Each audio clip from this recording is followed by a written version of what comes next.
আমি সামান্য একটা পাটের শাড়ি পরেছি, আমার কাছে খুব ভালোই লাগতেছে। মনে হচ্ছে যে আমি সব থেকে সুখী মানুষ। আমি ১ বছর আগে ফেসবুক এবং ইউটিউবে আমি একটা ভাইয়ার উপস্থাপনা দিয়েছিলাম যে সোনালী আঁশ পাটের পণ্য। তো এটা দেখার পরে আমার কাছে মনে হলো যে ভাইয়ার সাথে যদি আমি কাজ করি, যে আমাদের মতন কিছু মেয়েরা আছে যে তারা ঘরে বসে থাকে, কোনো কাজকর্ম করে না।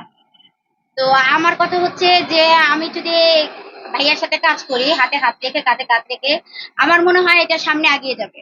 আর আরেকটা কথা হচ্ছে যে সোনালী আঁশ দেশের একটা উন্নত একটা সম্পদ।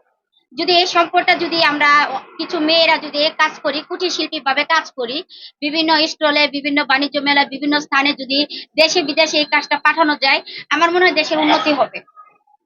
এই যে আপনি পাটের একটি শাড়ি পরে আছেন, এটা আসলে কিসের? আসলে এটা পাটের তৈরি পণ্য। এটা আমার কাছে লাগতেছে যে এটা শাড়ি, আমার কাছে লাগছে এটা অন্যরকম একটা জিনিস। সোনালী আঁশের পণ্য। আসলে ভাইয়ার সাথে আমি কাজ করে একমত। আরেকটা কথা হচ্ছে আমি আজকে প্রথম ভাইয়ার সাথে আমার দেখা হলো, ভাই আমাকে অনেক হস্ত হনস্ত করছে। ১ বছরে আমাকে অনেক জ্বালান জ্বালাইছে, আমি ওনাকে অনেক খুঁজছি, খোঁজাখুঁজি করে আমি পাইছি। উনি আমাকে বিভিন্ন পেজে সাংবাদিকদের কাছে বলছে যে আমি ওনাকে হনস্ত করছি, বিভিন্ন রকমের টাকা খেয়ে দুর্নীতি করছি, মানে বিভিন্ন ধরনের কথা বলছে। আসলে না ভাইয়া, আমি আপনার সাথে হাতে হাত কাঁধে কাঁধ রেখে কাজ করতে চাচ্ছি সোনালী আঁশের জন্য, আর সোনালী পণ্যর জন্য। এই যে সোনালী আঁশ বা সোনালী পাটের জিনিস আপনি আছে মানুষের সামনে তুলে হ্যাঁ, ধরছেন, তুলে ধরতে চাচ্ছি, হ্যাঁ। এই মন মানসিকতা আপনার কোথা থেকে আসলে যে এটা আসলে মানুষকে জানানো উচিত? আসলে আমি ভাইয়ার ভিডিও দেখে এবং ভাইয়ার যে কথাগুলো আমার কাছে খুব ভালো লাগছে। আমি সবাইকে বলবো, এখানে যারা আছেন সাংবাদিক ভাইদের সবাইকে বলবো, আকর্ষণ করে বলছি যে এটা আসলে এমন পর্যায়ে নিবেন, এটা এমন ভাবে নিবেন জানে এটা আমাদের প্রধানমন্ত্রীর কাছে চলে যায়, সে জানে আমাদেরকে একটু দৃষ্টি আকর্ষণ করে দেখে, এটা জানি দেশে বিদেশে ছড়িয়ে দেয়, মানুষের উন্নতি হয়। এই যে আপনি যে পাটের শাড়িটা পরে আছেন সুন্দর লাগছে আপনাকে, কিন্তু এরকম কিন্তু সচরাচর আমরা রাস্তাঘাটে দেখতে পাই না যে পাটের শাড়ি বা পাটের পণ্য পরে থাকে। মানুষ মানুষজন আপনাকে কি বলে বা কেমন দৃষ্টিতে দেখে এই জিনিসটা আপনি যদি আসলে ভালো জিনিসে তো বাধা আছে। আর একটা কথা হচ্ছে খারাপের পিছনে মানুষ ঘুরে, ভালোর পিছন কিন্তু ঘুরে না। তো খারাপ বলুক, আমার কথা হচ্ছে খারাপ বলতে থাকুক, বলতে থাকুক। বৃক্ষরোপণের নাম কি ফলে পড়েছে, ফলেই আমরা দেখাতে চাচ্ছি। আপনি বললেন যে লোকজন খারাপ বলে, ভালো কিছু করতে হলে খারাপ, মানে এমন কি বলছে আপনার সামনে যে লোকজন খারাপ বলছে? আসলে আমি একটা লাইফে যখন মালিক ভাইকে বলছিলাম যে মালিক ভাই আমি আপনার সাথে কাজ করতে চাচ্ছি, তখন উনি বলছে দেখো আমি তো পাটের শাড়ি পরি, পাটের পূর্ণ পোশাক পরি, তুমি কি পাটের শাড়ি পরতে পারবে? যদি পাটের শাড়ি পরে আসো তাহলে আমি তোমার সাথে একমত, ৭১ কাজ করব। তো আমি বলছি ঠিক আছে, আপনি যদি পড়তে পারেন তাহলে আমি কেন পড়তে পারবো না? আমাকে দেখে আরো ১০টা নারী শিখবে। আমার কথা হচ্ছে আমাকে দেখে ১০টা নারী শিখুক, আমাকে দেখে ১০টা মানুষ বলতে পারো যে ওই যে পাটের পূর্ণ পরে আইছে। তো আসলে এটা মালিক ভাই এরকম ভাবে কথাটা বলছে, আমি পরে যখন লাইভে আইছি আমাকে বিভিন্ন মন্তব্য বিভিন্ন কথাবার্তা বলছে। এই যে আপনি পাটের শাড়ি পরছেন, এটা আপনার ফ্যামিলি কিভাবে দেখছে? আসলে প্রথমত আমি আমার ফ্যামিলি আসলে আমার সাথে রাগ করে কথা বলে না এটার জন্য এটার জন্য। আর আমি এরকম কিছু মানে মালিক ভাইয়ের সাথে কাজ করার জন্য এমন কিছু কথা বলছি বা এরকম কিছু লাইভে করছি, যারা তারা আমার মা ভাই মানে যারা আছে তারা আমার সাথে কেউ যোগাযোগ করে না।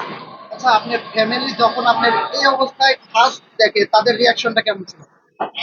রিয়াকশন মানে বলতে গেলে প্রথমত ফোন দিয়ে বলছে তুই কি পাগল হয়ে গেছ, তোর কি মাথায় সেন্স নেই, কে তুই কি বলছে? করতেছ? কে বলছে? এটা বলতেছে মানে আমার বোনেরা, বোনের জামাইরা কয় মনে হয় পাগল হয়ে গেছে। তো আমি বলছি আচ্ছা যদি আমি যদি পাগল হয়ে যাই তাহলে আমাকে পাগলা গারো দিনে শুই দিয়ে দিও। আচ্ছা, মালিক ভাই যখন এরকম প্রেস ক্লাবে বা রাস্তাঘাটে এরকম বেড়ায় বা মানুষজনের সচেতন করতে চাই, তখন অনেকে আমরা কমেন্ট পাইছি যে সে ভাইরাল হইতে চাই, এরকম মন্তব্য আসে। আপনারও কি এরকম মন্তব্য বলতে করছে কিনা? আসলে এরকম অনেকেই বলছে যে আপনি মালিক ভাইয়ের সাথে কাজ করতেছেন তাহলে মনে হয় ভাইরাল হওয়ার জন্য, আসলে না, ভাইরাল হওয়ার জন্য না। আমি চাচ্ছি যে এটা দেশে বিদেশে ছড়িয়ে যাক, পাটের পণ্য, পলিথিন বর্জন হোক, দেশ সুন্দর থাকুক আর সুরক্ষায় থাকুক, আর আমরা সামনে আগাতে চাই, আমরা জয় হতে চাই, পাটের পণ্য নিয়ে আমরা জয় হতে চাই। আপনি বাংলাদেশের সমস্ত লোকদের সচেতন করতে চান, কিন্তু আপনি নিজের পরিবারের সচেতন করতে পারেন নাই। পরিবারের উদ্দেশ্যে কি বলতে চান? আসলে আজকে আমি এই পর্যন্ত আসবো বা আপনাদের সামনে আমি কথা বলবো, আমি এটা কখনো কল্পনা করতে পারি নাই। আসলে যখন আমাকে দেখবে যে আসলে ভালো কাজের মধ্যে আমি আছি, তাহলে অবশ্যই তারা খুশি হবে, রাগ ভেঙে যাবে, আমার সাথে অবশ্যই কথা বলবে। পুরো বাংলাদেশের জন্য, বাংলাদেশের জন্য। আমি সবাইকে এক বলে বলবো যে আহ, আমার মতন যারা আছেন, আর সবাই একসাথে আসেন, কাজ করি পাটের পণ্যর জন্য। দেশে বিদেশে আমরা ছড়িয়ে দেই, কুটির শিল্পী এগিয়ে যাক। আর বাংলাদেশ অবশ্যই একটা না একটা কিছু, মানে ভালো কিছু হবে। আরেকটা জিনিস আপনার কাছে জানতে চাচ্ছি, এই পাটের যে শাড়িটি আপনি পরেছেন, এইটা আপনি তো এমনি সাধারণ শাড়িগুলো পরতেন, এই পাটের শাড়ি পরে আপনি কতটুকু স্বাচ্ছন্দ্য বোধ করছেন আপনি?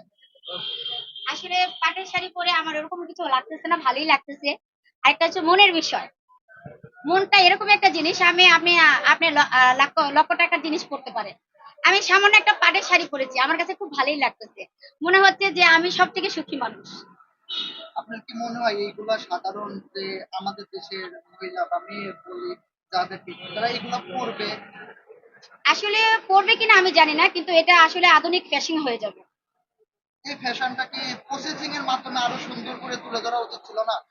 আসলে আমি যতটুকু পারছি আমি চেষ্টা করছি, যদি সরকার চায়, জনগণ চায়, তারপরে আরো যদি সবাই একসাথে একত্রভাবে কাজ করা যায়, এটা আসলে সামনে আগানো যাবে সুন্দরভাবে। প্রেস ক্লাবে আসার মূলত উদ্দেশ্য, আমি একাই কিন্তু এতদিন যাবৎ পাট শিল্প বাঁচানোর জন্য প্রতিবাদ করছি। সরকার প্রশাসন জনগণকে দৃষ্টি আকর্ষণ করছি, সবাই যেন পলিথিন বর্জন করুন, পাটের পণ্য ব্যবহার করুন।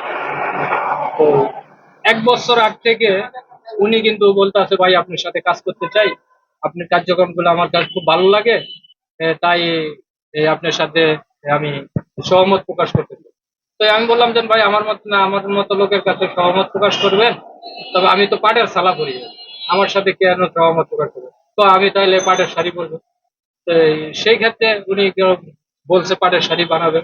তো আজকে মূলত ওনার সাথে মূলত মত বিনিময় সভা আর কি এখানে হচ্ছে। এমনকি উনি আমার সাথে একমত প্রকাশ করছেন। তো এই কারণে আর কি মূলত আজকে জাতীয় প্রেস ক্লাবের সামনে মূলত